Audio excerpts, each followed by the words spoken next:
What's up guys, BigWilly here, and I've just made the best possible automatic farm that consistently pumps out heavenly coke and makes fat stacks fast. I'm going to show you step by step exactly what you have to do to build this farm, as well as breaking down all of the math so you can start making upwards of $150,000 per day. It is the best coke farm on YouTube so far. I haven't found one that makes nearly this much money, so I wanted to make sure I shared it with you all. I've been doing a lot of videos like this lately, so if it's something you're enjoying, please click that subscribe button. I'm only a few subs off of getting monetized, so it would mean the world to me. Now let's get into the build. Alright guys, here is a complete list of everything you're going to need to build this farm. It comes out to just around 40 grand. And listen fellas, I know that sounds like a lot, but when you start raking in 150k a day, this is going to look like absolute peanuts in comparison. You're also going to need 4 chemists, 4 botanists, and 2 handlers. And you've probably noticed that we're going to be using 8 mixing stations for this build. And that's because we're finally going to be doing an 8-step mixing process just to ensure we really maximize our profits. Now I've talked in the previous videos about how I don't think mixing is really worth it until you get to coke, and we're finally here, so without further ado, here is the best possible 8-step coke mix. We're going to start with throwing our heavenly grade coke into some motor oil before we move on to cuke, and then we put in paracetamol and gasoline. Next we add in even more cuke, then batteries, then our locally sourced and organically grown horse semen, and finally we cap it off with a mega bean. This will give you the mythical strain, Alien Balls. This glorious mix sells for $1,200, which is actually so expensive that it caps out the product app at $999. But you can just increase it to $1,200 per baggie when you end up doing your counter offers. Now, I wanted to take a second and dive into the math and ratios a bit here to explain some of my decision making on why I did things the way I did them. If you don't really care about any of the nerdy shit, feel free to skip ahead to the build tutorial in the next section. With any build I make, I really try to minimize bottlenecks in the production to make the build as efficient as possible. And this is what I found to be the best possible setup for coke when doing an 8-step mix. You're going to need 24 fertilized, that's very important, plants that feed into 8 drying racks, that feed into 4 cauldrons, and then finally into 4 lab ovens. I want to point out that we are using a 3-to-1 ratio of plants to drying racks, but that's not actually the most optimal setup. I tested for about 8 real-life hours the other day, and the optimal ratio is actually 5-to-3. But it's damn near impossible to fully utilize that ratio with the in-game cap on workers, while also doing a mix, so we're going to stick with 3-to-1, which will create a small bottleneck with regards to the drying racks, but it's very minor and you honestly won't even notice it. Alrighty, now that we got all the nerdy math bits out the way, let's get into the build. We're going to start this build off by placing down all of our storage racks. You're going to end up needing 55 large ones and just 1 medium one. So we put 5 here, this is where the finished product is going to go, and these over here are going to store excess gasoline for our cauldrons, and then we put some in the back for our botanist supply shelves, which will come in handy later. Now we're going to put our shelves upstairs. This is strictly for excess and overflow storage. Whatever extra stuff you have laying around and need to put away, that's what this is for. And these shelves are going to store our ingredients for mixing. Again, it is an 8-step process, so we do need a lot of shelves. It just really helps cut down on the number of deliveries you need to do each day, and it makes restocking a lot easier. And once you get all of those down, you are done, and we can move on to placing the equipment for the botanists. For this part, you're going to need 24 each of air pots, full spectrum lights, and suspension racks, and also 8 drying racks. We're going to go all the way to the back of the warehouse and just line this back wall. Put them on the edges like so, and then fill in the middle. Now put down your air pots.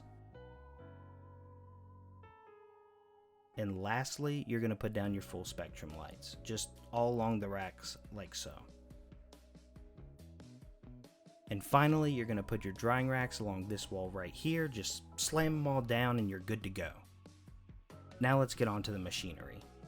As far as equipment goes, you're going to need 11 beds, 4 cauldrons, 4 lab ovens, 8 mixing stations, and 2 brick presses. Just go on and throw all the beds upstairs. I really wish we had a better system to manage our workers. Now, I checked the roadmap and I didn't see anything coming in future updates, but maybe Tyler will throw us a bone and give us a better management system in the future. Now go down to this wall and place all of your cauldrons, and put your lab ovens here in the front, then your 2 brick presses, and finally we place all of our mixing stations smack dab in the middle, just like that.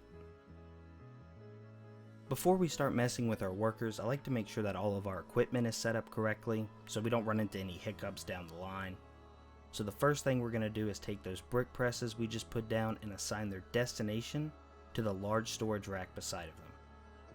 Then we're going to select all of the lab ovens and set their destination to the storage rack on the right of the mixing stations. Then go and assign each cauldron to one of the lab ovens, just one at a time like so. Now we do the mixing stations, so select them all and make sure the threshold is set to 10. And then for the mixing stations destinations, you're just going to go in a line like this and assign each destination to the mixing station beside of it. This will make sure we have an assembly line going on. Now on to the drying racks. Click them all and make sure it's set to heavenly quality. That's the gold star. We only make primo shit in this factory. And then we're going to assign 2 drying racks to each cauldron. It doesn't particularly matter what order, but I like to go in reverse order like this, assigning the front to the back and the back to the front. It just makes the farm a tiny bit more efficient because it cuts down on the botanist's walking route. Now, we're going to get into the difficult part of the equipment assignment, so pay close attention because I know this is going to mess some people up. First, you're going to select every single air pot and go ahead and assign them the coca seeds and the fertilizer. And then next, we need to assign 3 of these pots to each drying rack. Again, for this, I like to go in reverse order. I assign the close pots to the furthest rack and the furthest pots to the closest rack, just like we did before. Again, this cuts down on how far the botanist has to walk, so it increases the efficiency of the farm. But if you find it difficult to follow, you can really just do whatever. Just make sure you get 3 pots assigned to each drying rack. No more, no less. And once you get that finished, you are done with the equipment assignments. And now we can get into the hardest part, and the section that always gives people trouble. We're finally going to set up our workers. Now, the very first thing you're going to do is assign each of them a bed. It doesn't really matter which bed you assign to who, as long as everyone gets a bed, and you put some money in it to pay them. Now, I'm quickly speeding through this section because honestly, you can't really mess it up, and I don't want to waste your time, so just give each of your poor workers a place to sleep, and you'll be set. Now pay close attention here. We're going to start with 3 of our botanists. You're going to go back here and assign their supply shelf, and then you're going to assign 8 air pots to each of those 3 botanists. This will cover all 24 of our coca plants, and make sure that each of them is actually getting grown. Then you're going to take your last botanist and assign him to each of the 8 drying racks. Now that we're done with the botanists, we can get started on the chemists, which are actually pretty easy. So grab one of them and assign him to all 4 of the cauldrons. Then grab the next guy and assign him to all 4 of the lab ovens. Now, with the last 2 chemists, we're going to be assigning them alternating mixing stations. So you're going to assign one, then skip one, then assign one, then skip one. And this helps keep the mixing stations flowing smoothly, and it prevents any snags in the assembly line. Now we do our handlers, and the first route we're giving them is to move the unmixed coke onto the very first mixing station so we can actually get the assembly line rolling. And then you're going to select the large storage racks behind each of the mixing stations on the right hand side, and then tell the handler to move the ingredients onto the mixing stations in front of them. Now for the other handler, you're going to do the exact same thing, but on the left side, just moving the ingredients from the large storage racks to the stations in front of them.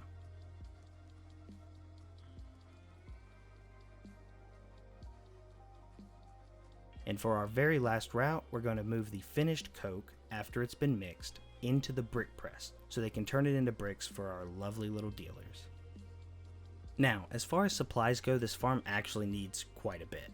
You're going to need coca seeds, fertilizer, and extra long life soil for each of your botanists, and you're just going to go ahead and put those on the shelves back there that we assigned to them earlier. Now, you don't actually have to refill this that much, just every couple of days or so. It doesn't actually run out that fast. The growing supplies will last our botanists quite a while. Next, we need to make sure we stock the gasoline for our cauldrons, so just go ahead and put that in there, and then throw any of the excess on these shelves conveniently located next to them. And now, finally, we place our ingredients for our mix. Again, it's motor oil, into cuke, into paracetamol, into gasoline, then cuke again, batteries, horse semen, and finally a singular mecha bean. This combination will yield us a product worth nearly $1,200. And once you get it all stocked, and you pay your workers, your farm should start to look a little bit like this. Your botanists will start potting soil and planting the seeds, and once they grow, they'll harvest them and take them to the drying rack. And then your other botanist will dry them out, throw them in the cauldron for your chemist, who will cook it up and put it in the lab oven. And then move it into the mixing station assembly line, where it will be turned into our glorious alien balls. Thank you all for watching. If you get stuck or you need any help, or hey, if you want to make a suggestion for a future video, please drop a comment down below. I read each and every one of them, and I really do enjoy hearing from you guys. Thanks again, and I'll see you in the next video.